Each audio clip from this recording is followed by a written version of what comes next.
Maman seule célibataire qui veut emmener son enfant à l'école. Parce qu'elle veut que son enfant aille à l'école, elle n'aura pas de souci à faire 2 boulots la même journée. Elle sera fatiguée, mais elle ne va pas sentir en fait que ça la dérange. Parce qu'elle le regardera à l'objectif derrière en fait. Donc si ton objectif c'est que ton partenaire ou ta partenaire soit bien, que vous soyez heureux, en fait en principe il y a certaines choses en fait, vu que tu désires votre bonheur, qui n'auront pas ce même impact là en fait. Tu ne sentiras pas que c'est pas naturel pour toi. Tu pourras peut-être sentir que c'est un effort, mais tu le feras avec motivation. Voilà.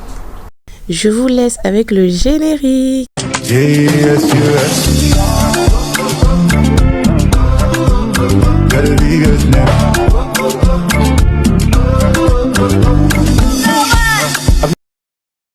Bienvenue sur ma chaîne YouTube. Moi c'est Larissa et Sandra. Hey.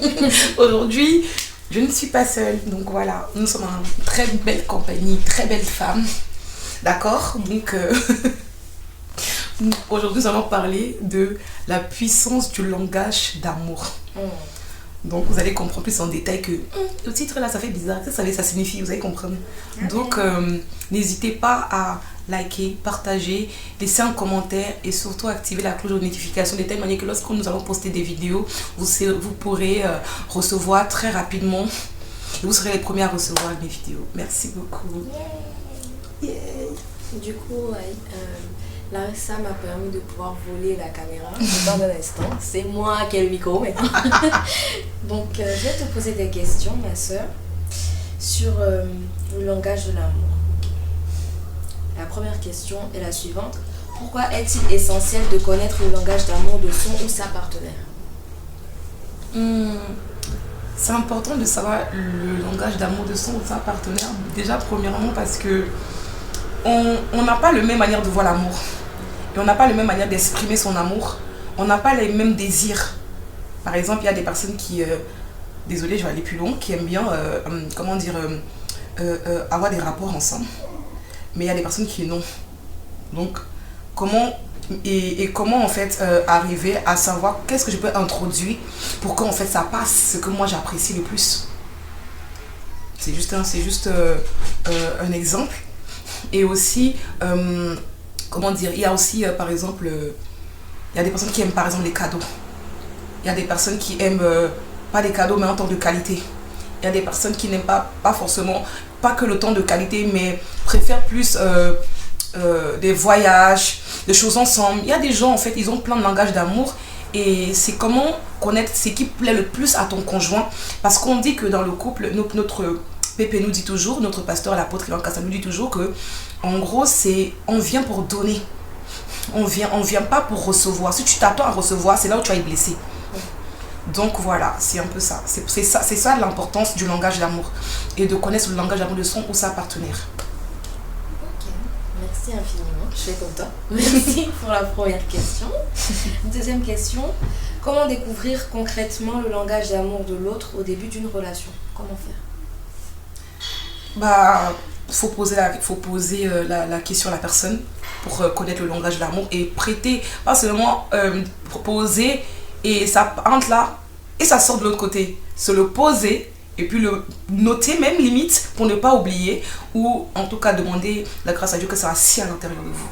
De telle manière que vous pourrez parce qu'en fait on se dit que non, je vais l'observer. Parce que j'ai vu une émission où un monsieur avait un problème avec sa fiancée. C'était très compliqué. Et ses amis disaient que, mais comment se fait-il que tu ne connais pas le langage d'amour de ta chérie? Lui, il connaissait même pas ce que signifie le langage d'amour. Lui, il se disait que j'aime et je donne en manière. Sauf qu'on lui a dit que non, il y a un langage d'amour, il faut connaître le langage d'amour de ta partenaire. Et nous, on a posé c'est Love is Blind. Donc, et on lui a posé la question il dit, mais comment je peux faire pour savoir le langage d'amour de ma conjointe? Mais ils ont dit, mais il faut lui poser la question. Il se disait que non, j'allais juste l'observer et voir comment je peux lui donner de l'amour. Mais en fait, non, tu ne peux pas l'observer seulement. Il faut lui poser la question et puis tu connaîtras le langage d'amour très facilement. Vous allez avancer. Voilà. Mais c'est vrai que ça permet de gagner du temps. Bien même. Ok, thank you. Amen. Du coup, la troisième question est la suivante. Quels sont les signes qui montrent qu'on ne parle pas le bon langage d'amour dans le couple?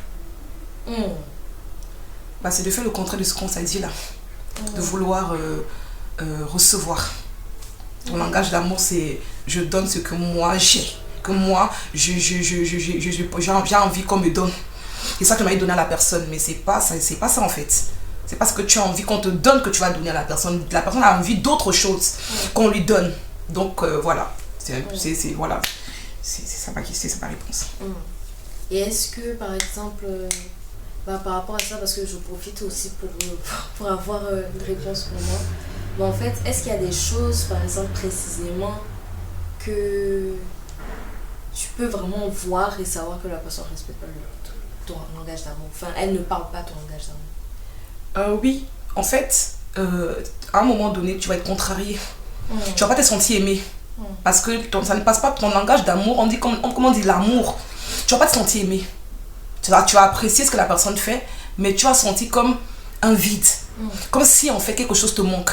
Et si quelque chose te manque, ça veut dire que soit la personne n'exprime pas ton langage d'amour, ou soit il y a des choses à aller vraiment, des discussions, à discuter plus davantage pour pouvoir encore peut-être mieux créer une bonne fondation. Voilà. Amen. Merci. Amen. Du coup, la 4e question que je te pose est la suivante. Peut-on aimer quelqu'un profondément, mais mal l'aimer à cause d'un mauvais langage d'amour? Peut-on aimer quelqu'un profondément et mal l'aimer à cause du langage d'amour? Oui. C'est comme si c'est encore simple. On peut aimer quelqu'un profondément, mais si on aime parce que nous on veut donner ce que nous on a envie de donner, et ça crée ça. Ça crée la question qu'on vient de poser. Donc voilà, je sais pas trop quoi rajouter de plus.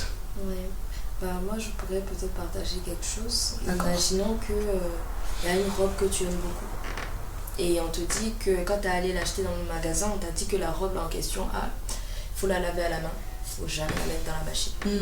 Tu aimes cette robe, mais tu la mets dans la machine, qu'est-ce qui va se passer? Ta robe sera détruite. Oui. Donc il faut en fait pouvoir apporter un langage ou un soin personnalisé, adapté à la personne. Oui, donc, ça aussi. Si jamais tu aimes vraiment quelqu'un, mais que tu te retrouves à faire des choses qu'elle n'aime pas, excuse-moi, j'ai vu un film, je crois hier, quand je suis rentrée de l'église, un film Naija, et la fille, c'était une femme indépendante, et son chéri, en fait, c'est quelqu'un qui était très attentionné. Et à un moment donné, elle se sentait overwhelmed. Je pense qu'elle se sentait overwhelmed. Et la particularité de ça, c'est que lui, en fait, c'était par rapport à un traumatisme qu'il avait eu quand il était enfant. Et donc, quand il apportait ses soins à cette personne-là, il n'était pas en train de lui apporter des soins dont il avait besoin. Il était en train de répondre aux craintes que lui, il avait. Et donc, elle s'est retrouvée à mettre une pause dans la relation, à un moment donné, à cause de ça. Pourtant, les deux s'aimaient. Donc, faut entendre, comme Larissa me disait, faut vraiment apprendre à écouter l'autre et pas simplement écouter, en fait. Agir dans le sens de ce que tu as entendu. Voilà. Amen. Merci, ma soeur. Merci à toi. Du coup, la question 5, c'est que faire quand ton langage d'amour est totalement différent de celui de ton ou ta partenaire? C'est communiquer. Communiquer et essayer d'apprendre encore les mêmes questions que je veux répondre, le langage d'amour de la personne. Et quand on aime une personne, on a envie de plaire à la personne, on a envie de connaître la personne pour prendre des choses que la personne nous donne pour essayer de l'appliquer. C'est ça l'amour. L'amour là qu'on écoute, on écoute seulement pour écouter. En fait, vous ne l'aimez pas la personne. Parce que quand on aime, on a toujours envie de séduire, de plaire à la personne, de faire ce qui lui plaire à la personne pour que la relation continue de fleurir. Voilà. Je suis d'accord. Vraiment. Amen. Du coup, l'autre question, pourquoi certaines personnes donnent de l'amour comme elles veulent au lieu de donner comme l'autre en a besoin?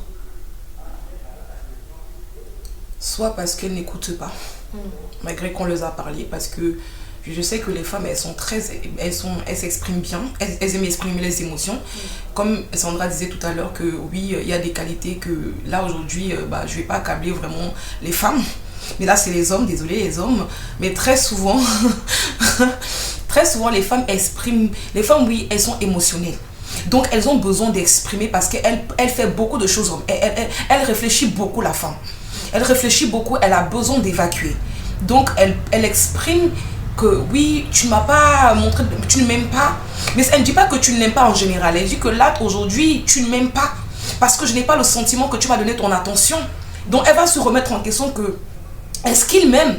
Parce que, en fait, c'est juste normal. Parce que la femme, elle a une manière de voir que chaque jour, elle doit recevoir son petit café, son petit thé. Imagine-toi, par exemple, qui aime vraiment le café et qu'un jour, tu ne prends pas le café. Tu as bien vu ton état? Donc, la femme, elle a besoin de ça parce qu'après ton état, l'état de la femme ne sera plus pareil. Tout simplement. Donc redis-moi la question pour que je puisse vraiment approfondir les choses. C'était pourquoi certaines personnes donnent de l'amour comme elles veulent au lieu de donner comme l'autre en a besoin. Et aussi, il faut vouloir le donner. Parce que parfois, si tu ne donnes pas l'amour à la personne, ça veut dire que tu ne l'aimes pas. Une personne que ça fait parce que très souvent, pour savoir que tu es en train de te donner dans une relation, malgré que tu parles à la personne, il n'y a pas de changement. La personne ne veut rien savoir. C'est aussi un vrai flag pour que tu saches que la personne ne t'aime pas du tout. Donc la personne, parce que comme je l'ai dit tout à l'heure, si tu aimes, tu veux plaire à la personne. Et tu vas entendre ce que la personne te dit. À un moment donné, tu vas entendre et tu vas vouloir t'améliorer. On ne dit pas que tu vas tout pouvoir faire, mais au moins, on va voir un changement, une amélioration de 3 ou 4 trucs que la personne t'a dit sur les 10 choses qu'il t'a dit.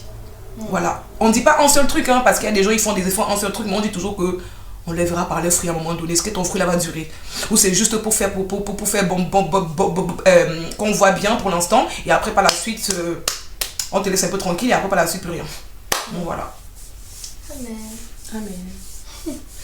Ok, la 7e question c'est comment apprendre à exprimer un langage d'amour qui n'est pas naturel pour soi? Yes. Comment apprendre? En fait, c'est faut déjà, comment on dit, comment apprendre, c'est faut vouloir apprendre.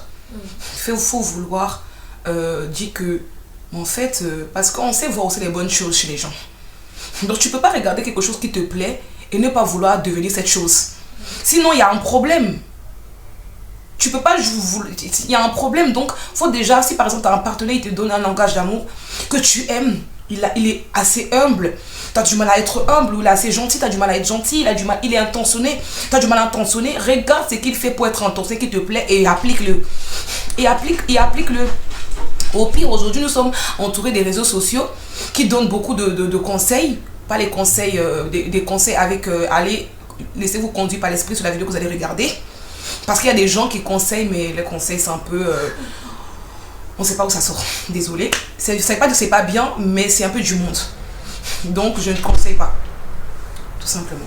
Voilà. Moi, je pourrais peut-être rajouter quelque chose. Ouais.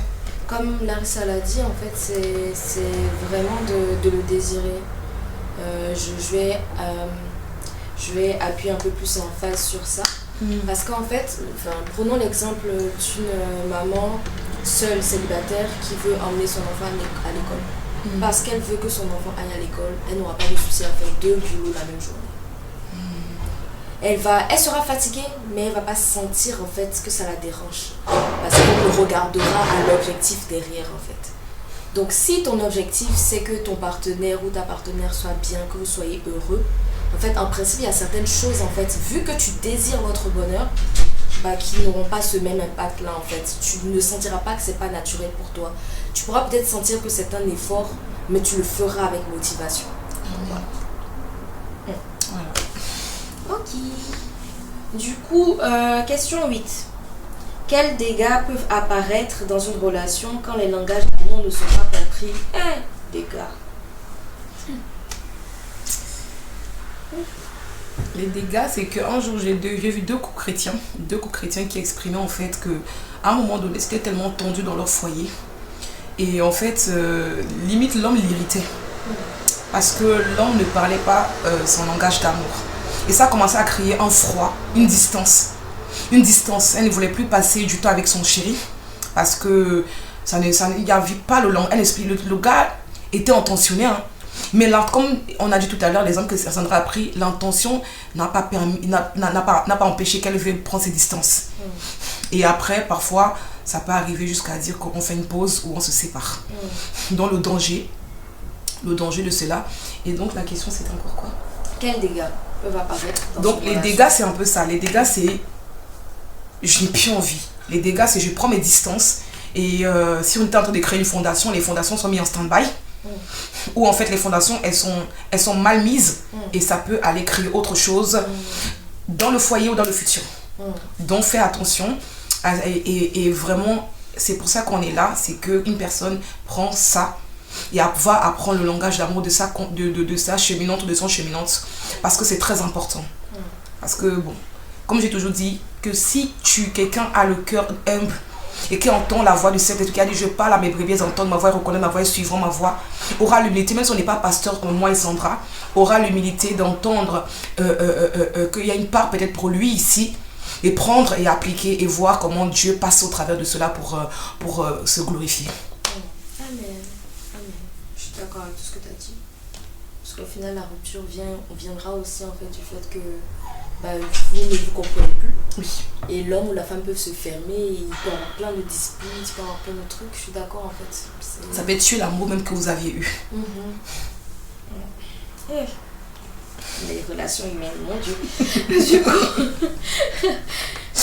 l'avant-dernière question est la suivante. Comment adapter son langage d'amour avec le temps quand la relation évolue? Comment adapter son langage d'amour avec le temps quand ça évolue?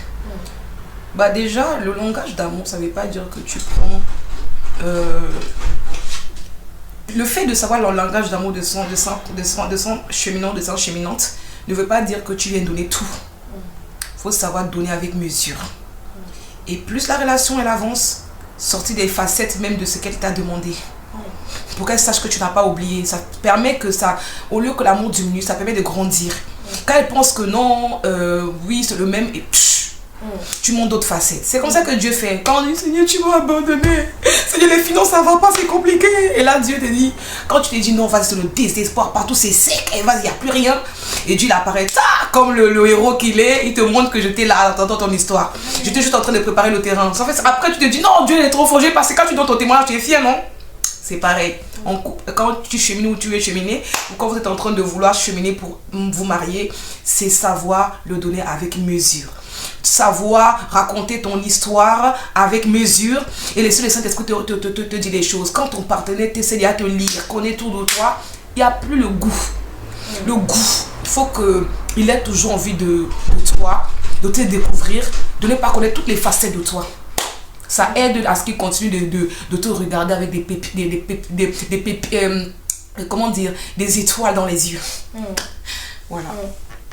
Et je pourrais peut-être rajouter même quelque chose encore, c'est que si jamais la relation évolue dans le temps, c'est que le langage d'amour aussi évolue. Donc je pense qu'il faut aussi se dire que le fait de vivre ensemble, la confrontation en fait de vos deux langages d'amour peut en créer un autre aussi. Tu vois, imaginons... Puissant message. Amen. Likez.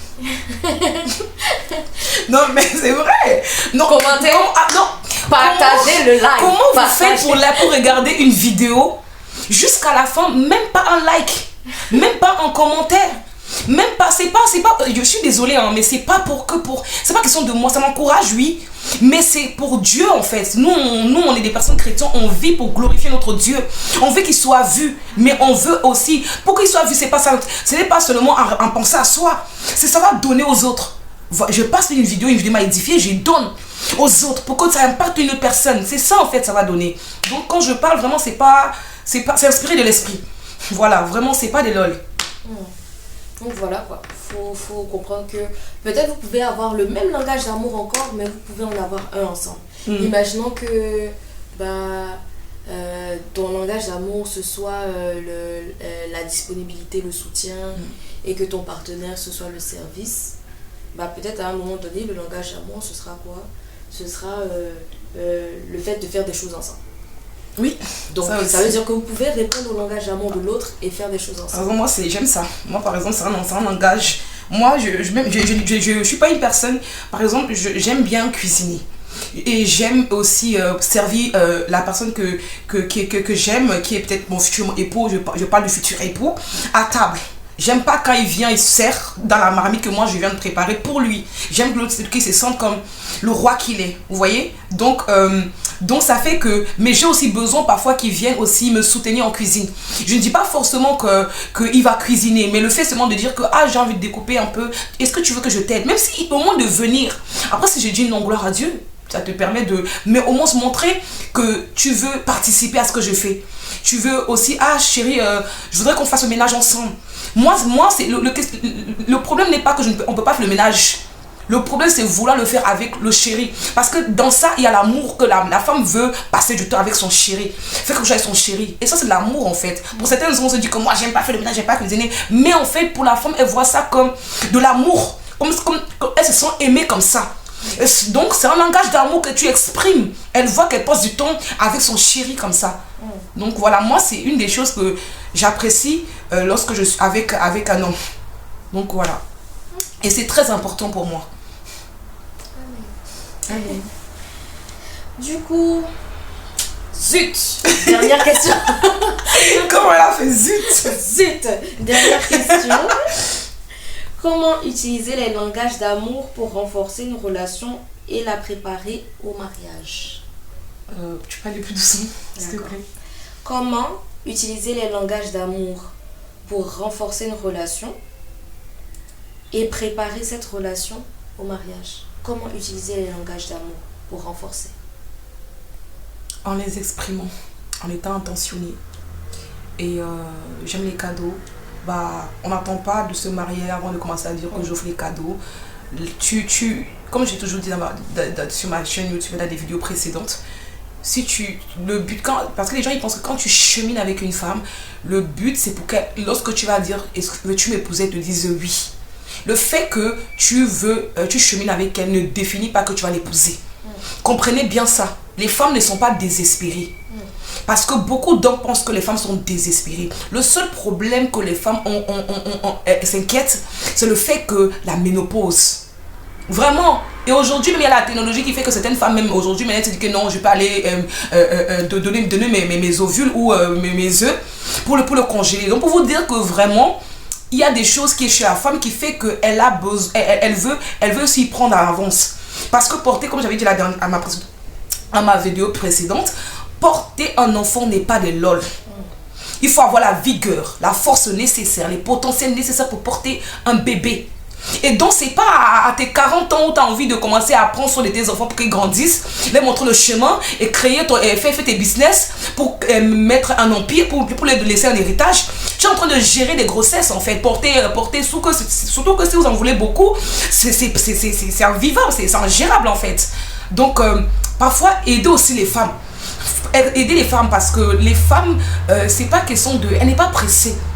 Elle n'est pas pressée, mais le temps de la ménopause presse. Le temps de porter de la femme, comme on la voit, quand elle est jeune, elle est tout, mais elle est comme une fleur. Elle fane vite aussi, la femme. Donc, elle veut aussi... Donc, elle veut peut-être accoucher pour profiter après. Donc, donnez-nous cette occasion-là, en fait. Les femmes ne sont pas désespérées. Certaines hommes pensent que les femmes sont plus nombreuses que les hommes. Donc, forcément, les hommes... Faut arrêter ça. Sinon, pourquoi toi, depuis que là où tu me regardes, tu n'es pas mariée? Sinon, pourquoi depuis là... Non, mais sérieusement, pourquoi est-ce que depuis tu n'es pas mariée, alors toi aussi, là où tu es là, vraiment? Si tu pouvais tellement te marier comme ça. Oui. Si vraiment les femmes étaient disponibles et elles pouvaient dire oui à tout. Pourquoi t'as pas dit oui depuis? Vous t'entendez aussi regarder si tout va bien chez toi. Faut pas te mentir quand même. Donc ouais. Bref, donc voilà. Donc ok.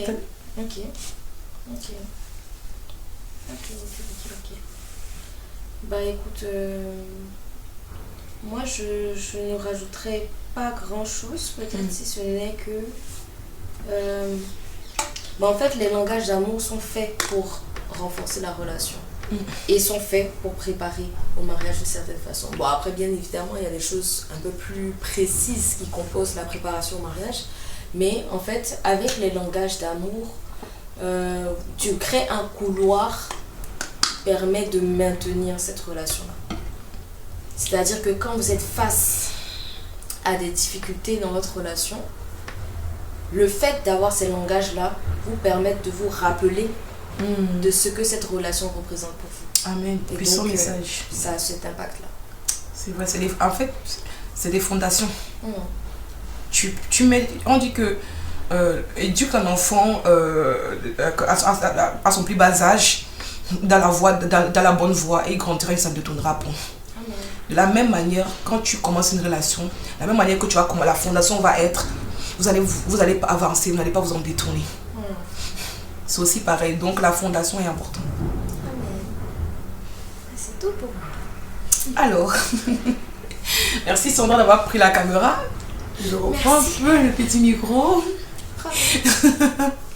Et merci d'avoir écouté, d'avoir suivi cette vidéo et écouté jusqu'à la fin. Merci pour l'humilité, parce que c'est être humble ça. Et merci aussi de liker, de partager et de vraiment permettre qu'une d'autres personnes puissent avoir cette vidéo parce que peut-être des personnes en ont besoin. Et aussi de laisser un commentaire. N'oubliez pas, je vous ai dit l'importance du commentaire. L'évangélisation, la prière du salut qui est dans les commentaires, il faut que des personnes le voient et c'est par vos commentaires, par vos réactions. Donc merci pour ceux qui le font déjà. Que le Seigneur vous bénisse. N'hésitez pas à mettre dans les commentaires vos témoignages.